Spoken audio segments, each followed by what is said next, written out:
Bem, geralmente quando o pessoal fala com vocês, Roberto Carlos, dá um medo muito grande, que geralmente o pessoal fala, Roberto Carlos está aí, o Roberto Carlos veio, né? Aí quando sobe o negão no palco, fala, mas é isso aí que é o Roberto Carlos? Não. Aí geralmente eu começo as minhas palestras pedindo 5 minutos de atenção. Se eu não sou o Roberto Carlos que vocês esperavam, me deem 5 minutos que eu prometo corresponder às expectativas de vocês. É um trato que eu faço com as pessoas, é um compromisso de qualidade. Se vocês me derem 5 minutos, eu prometo que vai valer a pena. Bem, gente, coincidentemente, eu também me chamo Roberto Carlos. Só que eu não sou cantor nem jogador de futebol. Eu sou um contador de histórias. Eu ganho a vida contando histórias. Gente, eu viajo pelo Brasil inteiro e pelo mundo inteiro com esta atividade ímpar e peculiar de contar histórias. Aí você está até pensando assim, mas dá dinheiro contar história? Né? Deve passar fome, o coitado. Eu falei, não, dá dinheiro sim. Gente, não importa qual a sua profissão, não importa qual a sua área de atuação. Eu descobri que se você fizer bem feito, e se você fizer com carinho e com amor, as pessoas passam a te respeitar por aquilo que você faz. E a recompensa, ela vem com o tempo. Pode ser a nível de reconhecimento ou a nível financeiro. A nível de reconhecimento, no ano passado, eu até ganhei um comercial na televisão. Aquela propaganda melhor do Brasil brasileiro, aquele cara, era eu. Era eu. A nível financeiro, eu também não estou mal, não. Atualmente eu moro numa casa que tem 3 andares, ela é estilo colonial e com piscina. Eu tenho 2 carros, não é importado, é um top de linha. Tenho um apartamento na praia e sou solteiro. Primeira dica que eu dou para vocês. Nunca perca a oportunidade de fazer o seu comercial. Não, sério. Se você não falar bem de você, mais ninguém vai falar. Sabe? E como esse é um fórum de desenvolvimento, né? Eu vou dar uma dica para vocês, que o grande lance, sem dúvida alguma, que nós brasileiros temos que aprender para nos projetarmos é a ideia do marketing. As pessoas nos compram pelo valor com que nós nos vendemos. E se o seu marketing é um marketing negativo, as pessoas te pagam de uma maneira negativa. Agora, se o seu marketing é positivo, as pessoas te valorizam muito mais. E nós brasileiros temos uma mania muito grande que é da baixa estima. Já viu um americano quando se apresenta em qualquer lugar? Olha que eu tenho andado pelo mundo inteiro, mas quando tem um americano eu conheço. O cara entra com o pescoço de pé e fala, eu sou dos Estados Unidos da América. O pessoal, americano, né? O cara tem um orgulho. Agora, quando vai um brasileiro, chega lá, dá licença, meu nome é das Doces, me desculpa que eu tenho muito... Brasileiro começa a baixar a cabeça e enfia o rabo entre as pernas. Né? Eu nunca vi igual. Aí, em qualquer lugar do mundo, o pessoal enfia a mão no bolso, tira um vale transporte, fala, volta para sua terra, meu filho, vai para lá. Né? Exatamente. Então, o valor com que você se projeta é que vale a pena. E eu descobri coisas interessantes ao longo da minha vida que eu quero dividir para vocês, já que esse é um fórum de desenvolvimento. Eu descobri que existem 2 tipos de pessoas na face da Terra. As que choram e as que vendem lenços. Então, todo dia, quando você levanta de manhã, você tem que fazer uma opção na sua vida. Ou você vai chorar, reclamar da sua vida, ou você vai vender lenços, consolar as pessoas. Eu descobri que existem pessoas simples, pessoas comuns, pessoas ordinárias, mas existem também pessoas extraordinárias. E são as pessoas extraordinárias que realmente movem o mundo. Eu vou mostrar no finalzinho como é que é fácil você se tornar uma pessoa extraordinária. Descobri que existem pessoas otimistas e pessoas pessimistas. Agora, a resposta que essas pessoas dão para a vida é que muda completamente a realidade delas e a realidade das pessoas que estão em volta. Parece bobagem, mas um sim e um não seu muda completamente a sua história e a história das pessoas que estão na sua volta. Eu vou mostrar como é que isso funciona na prática. Na parte de religião, eu não tenho uma religião definida, mas eu acredito muito num cara em cima, alguns chamam de Alá, Jeová, Buda, Maomé, Xangô, Cristo, Krishna, eu não sei qual é o nome, mas eu acredito muito num cara em cima que eu chamo de Deus, e agradeço a Ele diariamente o dom da minha existência. Obrigado, Senhor, pelo meu apartamento na praia, pelo meu carro importado. Não tem que agradecer, porque eu descobri uma coisa interessante. Gente, esse cara em cima, que eu chamo de Deus, eu não sei como é que vocês chamam, ele é um cara tão otimista, mas tão otimista, que a única palavra que ele fala para qualquer filho dele na face da terra é a palavra sim. Gente, Deus não abre a boca para falar outra coisa a não ser a palavra sim. Sabe por quê? Eu descobri que nós somos ainda bebezinhos engatinhando comparados com a grandeza de Deus. Então, como todo bebezinho está engatinhando ou começando a falar as primeiras palavras, né? Toda vez que um bebê está começando a falar, ele fala assim para o pai, dá, dá, dá. E o que o pai fala para estimular o filho? Isso, meu filho, dá para você também. Deus é a mesma coisa. Se você fala, Deus, eu sou miserável, um pobre coitado, eu não sirvo para nada, Deus abre a boca e fala, sim, meu filho, você não serve para nada. E Ele faz de tudo para que você seja aquilo que você falou, para que você não passe por mentiroso. Gente, a pior coisa que Deus quer ter na vida é um filho mentiroso. Né? Então Ele investe em você para que você seja aquilo que você falou. Agora, se você abre a boca e fala, Deus, eu quero ser rico, reconhecido, respeitado, Ele abre a boca e fala, sim, meu filho, você vai ser rico, reconhecido e respeitado. Sabe por quê? A força de Deus, sabe onde que está? Está na sua palavra. Isso é uma coisa meio de contador de histórias, mas a sua palavra tem uma força tão grande. Se você abre a boca para seu filho, para seu marido, para seu vizinho, para qualquer pessoa que está na sua volta, e fala a palavra flores, gente, é capaz de sair flor da sua boca, acertar no seu filho, no seu vizinho, na pessoa que está do seu lado, voar flores em você e perfumar o ambiente todinho. Mas se você abre a boca para alguém e fala a palavra merda, sai merda da sua boca, voa merda nos outros, respinga merda no você e fede tudo. Exatamente. Então a sua postura, a sua palavra tem uma força que vocês não imaginam tanto que tem. Tá? E eu vou mostrar como é que isso funciona na prática. Não é tese, não é teoria. É através da minha experiência de vida. Bem, antes de entrar nessa etapa, eu tenho que mostrar para vocês como é que funciona esse negócio de contar história, de contador de história, como é que eu ganho dinheiro. No ano de 2001, eu tive a oportunidade de ser eleito nos Estados Unidos como um dos 10 maiores contadores de histórias da atualidade. E foi um golpe de sorte, gente. Porque, por incrível que pareça, eu estava numa fase muito apertada da minha vida. Eu sonhava em construir uma casa de 3 andares no ano de 2001. Né? A minha casa estava ainda no primeiro andar. Mas eu sonhava com 3, porque como a maioria dos brasileiros, eu ainda parava no meio do caminho. O brasileiro arranja sempre uma desculpa para ficar no meio do caminho, né? Qualquer coisinha ele para e está cansado. Eu pensei assim, vou sonhar com uma casa de 3 andares, quando eu chegar no segundo eu paro e arranjo uma desculpa qualquer, né? E estava buscando uma desculpa para me parar no meio do caminho, aí minha empregada dá a ideia, ô, senhor Roberto, casa de 3 andares, o senhor é doido, né? O acabamento é muito caro. Eu falei, é isso, o acabamento é muito caro, essa vai ser minha desculpa, né? E eu comecei a sonhar com pia caindo na minha cabeça, né? Uma torneira passando, correndo do lado. Foi então que um dia chegou um motoqueiro do correio, subi na minha rua e me entrega um envelope. Era um envelope internacional, tinha bordas azuis, né, e vermelhas. Eu falei, gente, está chegando agora até conta dos Estados Unidos? Quando eu rasgo o envelope, estava escrito assim em inglês, o senhor está sendo convidado para participar de um encontro internacional de contadores de histórias, em San Diego, na Califórnia. Eu falei, gente, encontro internacional de contador de histórias, existe isso? Deve ser uma reunião para 5 ou 6 pessoas, chego lá, eu conto a história para um, escuto a história de outro, mas estavam me mandando, gente, uma passagem aérea de graça e mais $500 para eu tomar Coca-Cola depois do evento. Eu falei, mas é claro que eu vou, ué. Eu deixo $50 para pagar as contas, levo 450, né? E trago umas coisas para revender aqui no Brasil, né? Tem que lucrar alguma coisa, né? Pessoal, peguei minhas coisinhas, coloquei numa mochila francesa e lá fui eu. Explicar por que mochila francesa. A mochila francesa cabe uma muda só de roupa. Na mochila brasileira, o brasileiro coloca 40 calças jeans, 50 cueca, 18 camisola. Já viram o pessoal saindo aqui do Tupã para ir para a praia no final de semana? Você tá fugindo do Tupã? Não, eu vou para a praia. Mas quantos meses? Final de semana. E quando chega na praia, liga pro vizinho e fala, ô vizinho, manda um fogão de 4 bocas que nós esquecemos.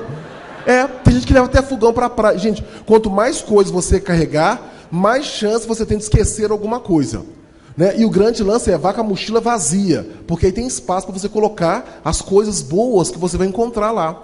Gente, quando o avião desceu em San Diego, na Califórnia, eu vi um outdoor de 18 metros de altura. Welcome to Storyteller. Bem-vindo, contadores de história.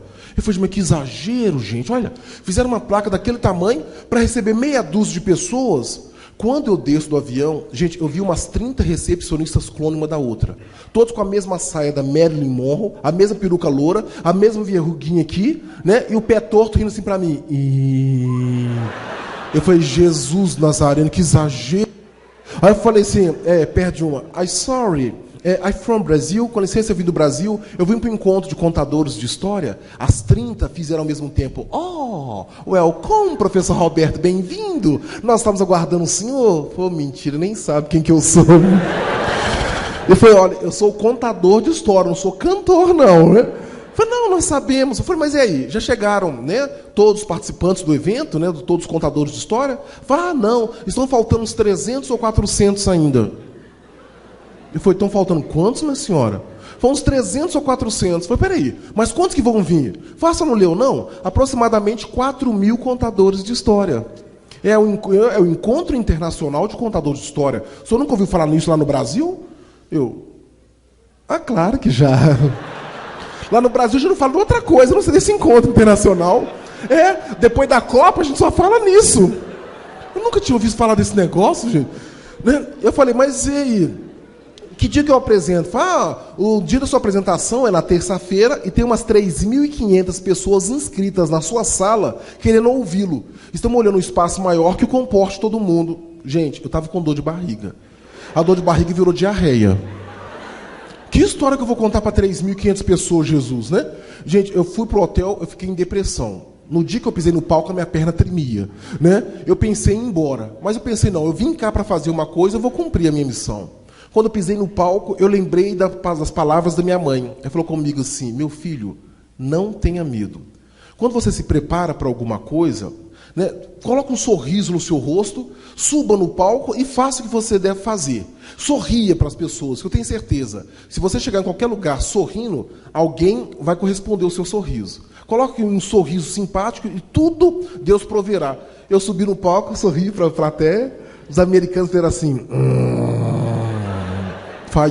Mas eu vi na minha frente um senhor que, graças a Deus, era da minha cor, negro. Pô, tem um negão ali, né? Se o meu inglês falhar, eu peço ajuda ao meu irmão de cor. Mas era um negão, baixinho, assim, uns 80 centímetros. Eu falei, serve em caso de emergência, né?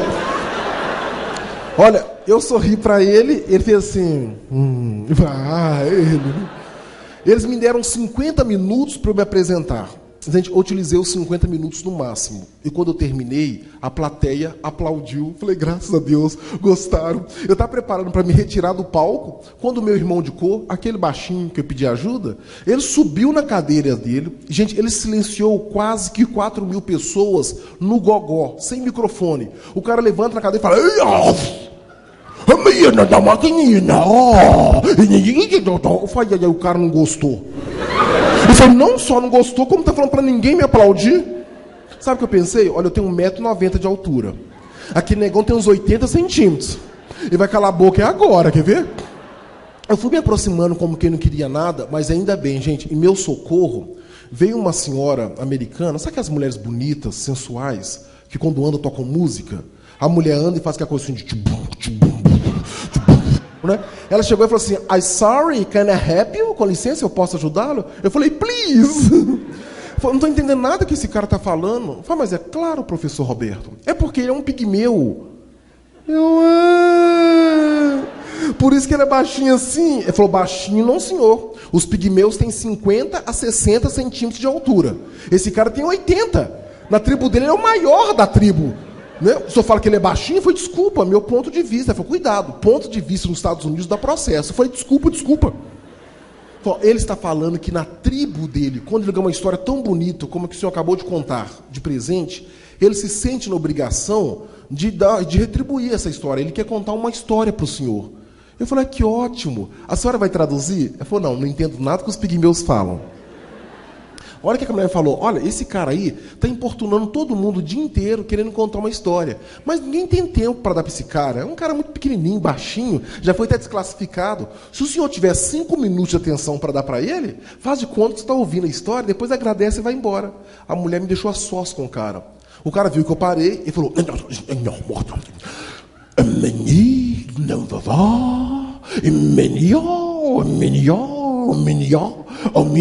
Ali, avô, ali, Tô entendendo. Não sei o que é isso. Lá no Brasil a gente faz esse negócio aí. Falei, gente, deve ser pegadinha dos americanos. Estão fazendo hora com a minha cara. Eu não estou entendendo nada. Mas aí veio uma coisa assim, Roberto. Você já contou a sua história. Já ganhou os seus $500. O que custa você dar 5 minutos de atenção para esse senhor? Relaxa. E eu relaxei, gente. E por incrível que pareça, na hora que eu relaxei, eu comecei a entender a história que aquele senhor estava me contando. Não com as palavras que vinham da boca dele. Ele me falava uma outra linguagem, a linguagem da boa vontade, do coração. Aí eu entendi que com boa vontade, você entende qualquer pessoa de qualquer lugar do mundo. E com boa vontade, qualquer pessoa de qualquer lugar do mundo é capaz de te entender. O importante, gente, é que você abra o seu coração e estabeleça uma sintonia com o seu interlocutor. Porque sem que eu percebesse, aquele senhor de 80 centímetros, que ninguém queria ouvir a história, ele estava me dando de presente a história que faria que eu ganhasse um prêmio de $50 mil nos Estados Unidos naquele ano. Naquele ano que eu fui para ganhar $500, eu acabo voltando com um cheque de $50 mil, porque graças àquele cara, ele me contou uma história, eu usei a história dele no final. E no final do concurso, o pessoal gostou tanto daquela história que naquele ano escolheram 10 grandes contadores de histórias. E pela primeira vez um brasileiro, um sul-americano, estava ganhando o título de um dos 10 maiores contadores de histórias. Então, se vocês me permitem, a Prefeitura Municipal, através do prefeito, me convidou para vir aqui em Tupã para dividir o prêmio de $50 mil com vocês. Contando a história, é claro. O dinheiro já acabou há muito tempo, gente. Acabamento é muito caro. Não precisa dizer como é que foi a cara. Não é muito caro. Mas vamos lá, a história. A história ensina para vocês a criar sorte. Para quem acha que é sem sorte, preste atenção nessa história.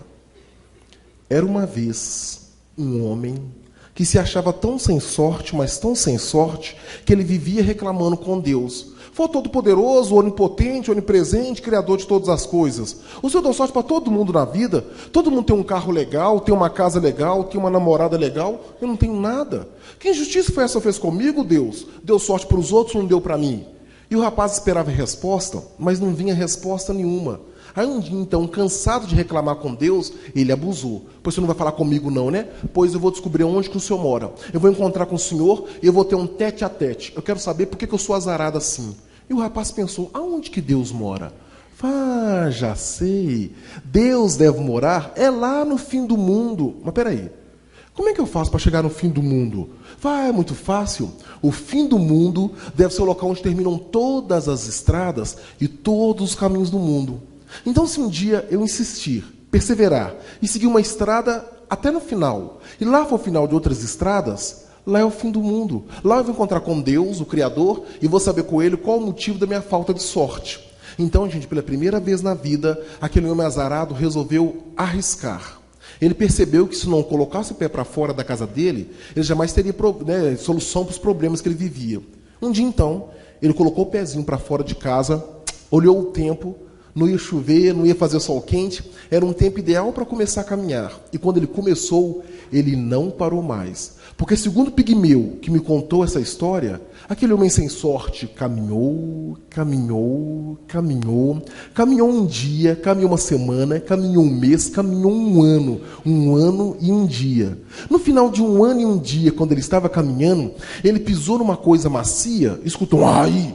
E quando ele olhou para o chão, gente, ele viu um lobo. Pelo menos aquilo que parecia um lobo. Olha, era um lobo tão magro, gente, mas tão magro, que só tinha pele e osso. E o lobo, muito fraquinho, falou assim, moço, será que você não poderia me ajudar? Eu não posso não, sou lobo. Eu sou muito azarado, tudo que eu faço dá errado na vida. Olha, eu sou tão azarado que eu estou indo procurar Deus, o Criador, lá no fim do mundo, para saber com ele qual é o motivo da minha falta de sorte. Quando o rapaz contou aquela história, o lobo falou assim, peraí, o senhor disse que vai encontrar com Deus, o Criador? Ah, moço, então faz um favor para mim, deixa eu contar qual é o meu problema. É que de uma hora para outra, eu senti uma fraqueza tão grande que eu caí aqui no chão prostrado, eu não consigo mais me levantar. Tudo que eu faço para me levantar, dá errado. Os meus amigos lobos já estão lá na frente e eu estou aqui caído. Já que vai encontrar com Deus, pergunta para ele qual é o motivo da minha fraqueza. O senhor pergunta? Eu falo, tudo bem, seu lobo, eu posso até perguntar. Só quando encontrar com Deus, eu acho que eu vou ter tanta sorte na vida, mas tanta sorte, que eu não vou voltar por esse caminho, não. Vou voltar pelo caminho das pessoas sortudas, bem-aventuradas, abonadas, das pessoas felizes. Se eu passar por esse caminho, eu dou a resposta para o Senhor. Tchau e boa sorte. E ele deu tchau para aquele lobo, gente, e novamente se pôs a caminhar. E ele então caminhou um dia, caminhou uma semana, caminhou um mês, caminhou um ano e um dia. No final de um ano e um dia, quando ele estava caminhando, ele tropeçou numa raiz de árvore, ia xingar um palavrão, mas quando ele observou, a raiz estava dando uma árvore que estava perdendo todas as folhas. A árvore falou assim: moço, será que você não poderia me ajudar? Ele falou: não posso não, dona árvore, eu sou muito azarado, tudo que eu faço dá errado na vida. Eu sou tão azarado que eu estou indo procurar Deus, o Criador, e contou aquela mesma história. Quando ele terminou, a árvore falou assim: peraí, o senhor disse que vai encontrar com Deus, o Criador? Ah, moço, então faz um favor para mim. Deixa eu contar qual é o meu problema. É que de uma hora para outra, eu comecei a sentir um calor aqui no meio das minhas raízes, e esse calor está subindo pelo meu tronco afora, e está me fazendo perder todas as folhas. Já que você vai encontrar com Deus, pergunta para ele qual é o motivo do calor que eu estou sentindo aqui, que está matando aos poucos. O senhor pergunta? Ele falou: tudo bem, dona árvore, eu posso até perguntar. Só quando eu encontrar com Deus, eu acho que eu vou ter tanta sorte na vida, mas tanta sorte, que eu não vou voltar por esse caminho, não. Vou voltar pelo caminho das pessoas sortudas, bem-aventuradas, abonadas, das pessoas felizes. Se eu passar por esse caminho, eu dou a resposta para a senhora: tchau e boa sorte. E ele deu tchau para aquela árvore, gente, e novamente se pôs a caminhar.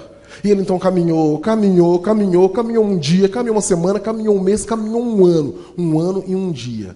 No final de um ano e um dia, quando ele estava caminhando, ele passou por um jardim gramado, florido, viu aquela profusão de flores, uma quantidade de flores, e viu também uma casinha branquinha, pequenininha. Ao se aproximar daquela casa, gente, ele viu uma moça, uma jovem, varrendo o quintal. Quando ele olhou para aquela moça, ele parou meio congelado.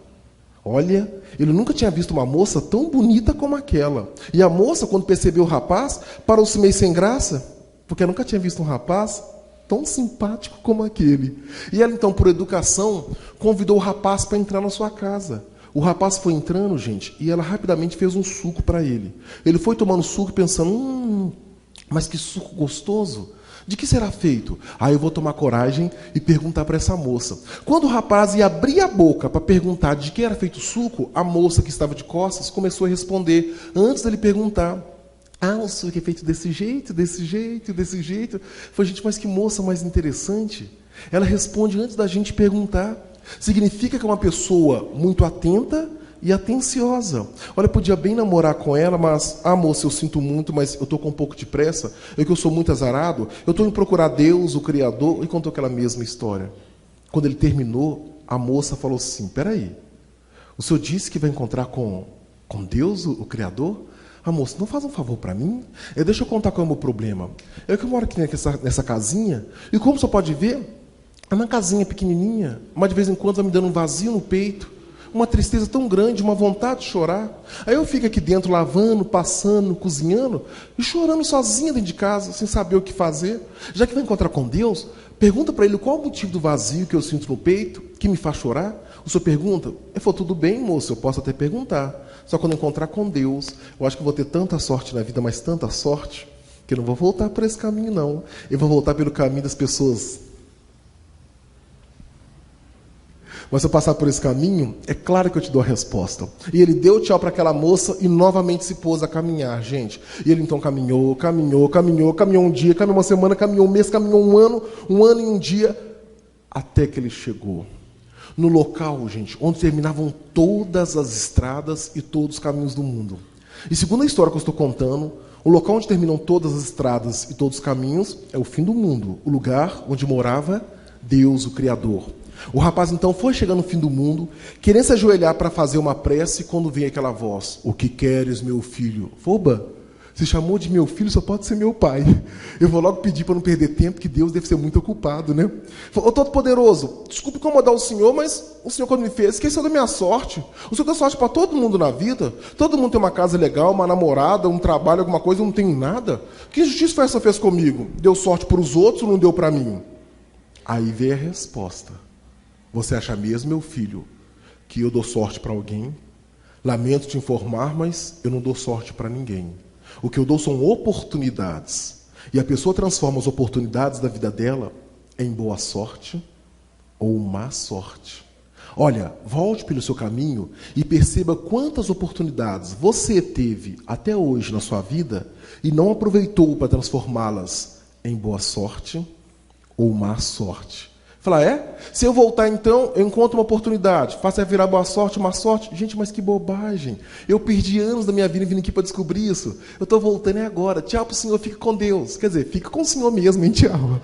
O rapaz já ia saindo do fim do mundo quando Deus chamou o rapaz, com tanta vontade, mas tão desatento ainda, hein? Você não está esquecendo de me perguntar mais nada, não? Falou, não, Deus, eu não tenho mais nada. Ah, é mesmo. Eu tenho 3 perguntas para fazer para o Senhor, mas é coisa sem importância. É sobre um lobo, uma árvore e uma moça. O rapaz então perguntou, Deus respondeu, e ele se pôs no caminho de volta. E ele estava com tanta pressa, gente, mas tanta pressa para encontrar com a sorte dele, que ele caminhou um ano e um dia, caminhou um ano, um mês, uma semana, um dia. No final daquele dia, à tardinha, ele passou correndo por um jardim gramado, florido, viu aquela profusão de flores, viu uma casinha branquinha, pequenininha, e uma moça muito bonita, mas triste, chorando na janela.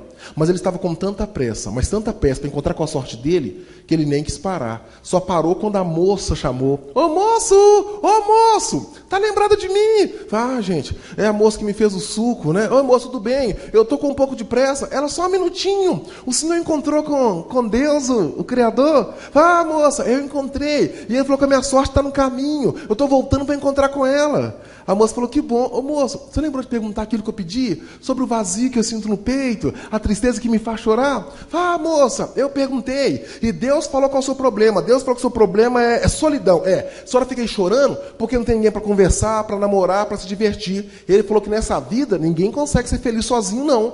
Ele deu uma dica para a senhora. Mandou a senhora ficar muito atenta, porque segundo ele, um dia vai passar um rapaz por aqui. A senhora, então, convida esse rapaz para entrar na sua casa. Quando o rapaz... a senhora faz um suco para ele. Ele vai tomar o suco e vai gostar. Antes dele abrir a boca para perguntar de que é feito o suco, a senhora explica para ele, porque ele vai apaixonar pela senhora, vai pedir a senhora para namorar, o namoro vai dar em casamento, e vocês dois vão ter 2 filhos lindos, maravilhosos, saudáveis. Aí Deus falou mais, que se eu não me engano, o seu lar vai ser o lar mais rico da face da terra. A moça, nossa moço, mas que notícia mais agradável. Você não quer entrar e tomar um suco aqui então, não? Falou, não posso não, moço, estou com pressa, vou encontrar com a minha sorte. Tem tempo não, imagina tomar suco uma hora dessa, tanta coisa para fazer, tomar um suco. Não tem tempo não. Mas quando passar o tal rapaz que Deus falou, a senhora convida para entrar, tá? Tchau pra senhora e boa sorte, hein? E ele deu tchau para aquela moça e novamente se pôs a caminhar. E ele então caminhou um ano em um dia, caminhou um ano, um mês, uma semana, um dia. No final daquele dia, à tardinha, ele tropeçou numa raiz de árvore, ia xingar um palavrão, mas quando observou, a raiz estava dando uma árvore que estava perdendo a última folha. E a árvore falou assim, moço, que bom que o senhor voltou. O senhor encontrou com Deus, o Criador? Ah, dona árvore, eu encontrei. E ele falou que a minha sorte está no caminho. Eu estou voltando para encontrar com ela. A árvore falou, que bom. O senhor lembrou de perguntar, moça, aquilo que eu pedi, sobre o calor que eu sinto aqui no meio das minhas raízes, que está subindo pelo meu tronco e me fazendo perder todas as folhas? Ah, dona Árvore, perguntei. Seu problema é de fácil solução. Segundo Deus, o seu problema é o seguinte. Quando a senhora era uma árvore pequenininha, desse tamanhozinho, veio um homem e enterrou uma caixa cheia de ouro, diamantes, joias, pedras preciosas, no meio das suas raízes. E agora a senhora está crescendo, a caixa de ouro está sufocando as suas raízes. Para a senhora ficar boa, é só desenterrar a caixa de ouro, que a senhora fica frondosa e verdinha que nem antes. A árvore falou, gente, então uma caixa com tesouros que está me sufocando? Ah, mas que bobagem. Ô moço, vem cá, faz um favor para mim, desenterra essa caixa com tesouro. Olha, pode ficar com tesouro para o senhor? Porque eu sou uma árvore. A árvore não precisa de tesouros. O rapaz falou, tem tempo não, dona árvore. Eu vou encontrar com a minha sorte, agora quer que eu desenterre o ouro? Pelo amor de Deus. Não, é por isso que não dá para ser solidário. Você dá uma mãozinha, os outros pedem o braço. Agora quer que eu desenterre o ouro, imagina. Não tem tempo não. Eu vou encontrar com a minha sorte é muito mais importante. Tchau para a senhora e boa sorte. E ele deu tchau então, gente, para aquela árvore e novamente se pôs a caminhar. E ele então caminhou um ano, um dia, caminhou um ano, um mês, uma semana, um dia. No final daquele dia, à tardinha, ele pisou numa coisa macia, escutou um ai! E quando ele olhou para o chão, ele viu o lobo. Pelo menos aquilo que sobrava do lobo, né, gente? O lobo já estava tão magro, gente, mas tão magro, que nem osso tinha mais. Era um tapete de pele estendido no chão, aquele olho branco saltando do globo ocular, os dentes caindo da boca. Mesmo assim, um esforço sobre-humano, ou sobre-lobal, ou sobre-canino, sei lá qual é o esforço que o lobo faz, o lobo conseguiu levantar a cabeça e falar assim: moço, o senhor encontrou com Deus, o Criador? Ah, seu lobo, eu encontrei. E ele falou que a minha sorte está no caminho. Eu estou voltando para encontrar com ela. O lobo falou: que bom. Ô moço, você lembrou de perguntar aquilo que eu pedi? Sobre minha fraqueza? Por que eu não consigo mais me levantar? Ah, seu lobo, eu perguntei. E de todas as perguntas que eu fiz para Deus, a do senhor é a mais chata de responder, mas eu vou falar com o senhor. Deus falou que o senhor está fraco desse jeito? É de fome. É fome. Tem muita gente que não come nada. E a única forma do senhor sobreviver é o senhor comer alguma coisa ou alguém que passar por aqui. Não, mas sinceramente, fraco o dia que soltar, você não vai conseguir caçar nada. A não ser que a caça venha aqui e entre na sua boca. Mas pelo visto você vai morrer. O lobo falou: Deus falou que se eu não comer nada nem ninguém, eu vou morrer? Se o lobo não comer nada nem ninguém, ele vai morrer. Palavras do Senhor. O lobo então, gente, desolado, olhou para um lado, olhou para o outro, olhou para o rapaz. Falou: moço, já que eu vou morrer mesmo, e o senhor é a última pessoa que eu vejo em vida, você não poderia então me dar um abraço de despedida? Rapaz, tem tempo não, seu lobo. Eu vou encontrar com a minha sorte é muito mais importante. Só que o lobo insistiu. Peraí, moço, não vai embora, o que custa um abracinho só? Rapaz, não tenho tempo. Mas o lobo foi perseverante. Ao contrário dos outros personagens, nem que abriram mão da oportunidade, o lobo insistiu tanto, que o rapaz se deu por vencido. Ih, mas que lobo mais chato. Eu vou dar um abraço nesse lobo e depois vou encontrar com a minha sorte. O rapaz se virou, abriu os braços e foi caminhando, gente, em direção ao lobo. E à medida que ele se aproximava, o lobo ainda olhava para ele e falava assim: mais perto, moço. Um pouquinho mais perto. Coitadinho, olha a cara de alegria do lobo, gente. Quando o rapaz estava ajoelhado, com os braços abertos de frente para o lobo, ele percebeu uma coisa. Aliás, a única coisa que ele percebeu durante toda a vida dele, gente. Ele percebeu que à medida que ele se aproximava do lobo, os olhos do lobo iam sendo tomados de um brilho estranho, um brilho diferente, como se aquela fosse uma oportunidade. E quando... Você assustar? Que é isso, gente? É só uma história, calma lá. Que estão colocando a mão no peito? É só uma historinha. Geralmente a gente assusta quando perde a oportunidade. Vocês não estão perdendo nada. Vocês de Tupã são tão atentos que vocês já desconfiaram como é que termina essa história, hein? Mas segundo o Pigmeu, que me conta essa história, nenhuma história tem que ter um final feliz. Segundo ele, dificilmente nós poderemos mudar o começo da nossa história. Mas com certeza nós podemos mudar o final da nossa história. Então, segundo o Pigmeu, a história termina assim, ó. E foi então, num golpe de sorte, que aquele lobo faminto devorou aquele rapaz tão sem sorte, hein? Obrigado. Muito legal. Gente, vocês deveriam ver a cara de vocês assustando com uma história. Um bando de marmanjos pulando a cadeira como se fosse criança. Né? Legal, sinal que vocês têm uma capacidade inventiva, uma imaginação muito fértil. Sinal que vocês estavam dentro da história. Isso que é importante.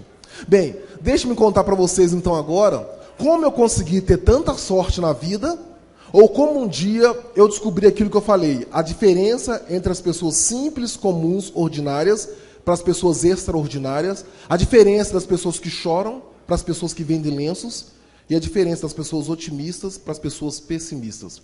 Nada melhor do que usar a minha história para mostrar isso na prática. Bem, a minha história começa quando eu tinha 6 anos de idade e eu morava com a minha família em uma favela, lá em Belo Horizonte. Era uma favela muito grande e a minha família, gente, era numerosa.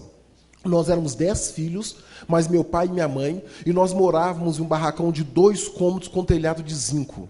Gente, éramos 12 pessoas num barracão de 2 cômodos com telhado de zinco. No período do verão, tentem imaginar que calor gostoso dentro de casa. Eu brinco, era tão quentinho, mas tão quentinho dentro de casa, que se você entrasse com um pão de queijo cru na sala, ao passar perto do teto, chegava assadinho na cozinha, de tão quente que era. Gente, mas para mim, que tinha 6 anos de idade, isso era uma vida normal e agradável. Sabe por quê? Eu não tinha vivido uma outra situação, outra experiência. Eu tinha nascido na favela, morava na favela, meus pais eram favelados, meus irmãos, vizinhos favelados. Sabe o que eu achava? A humanidade é uma grande favela. Por que eu vou querer desenvolvimento? Por que eu vou querer crescer alguma coisa se isso aqui está bom demais? Eu achava que estava muito bom. Para mim, de importante, era do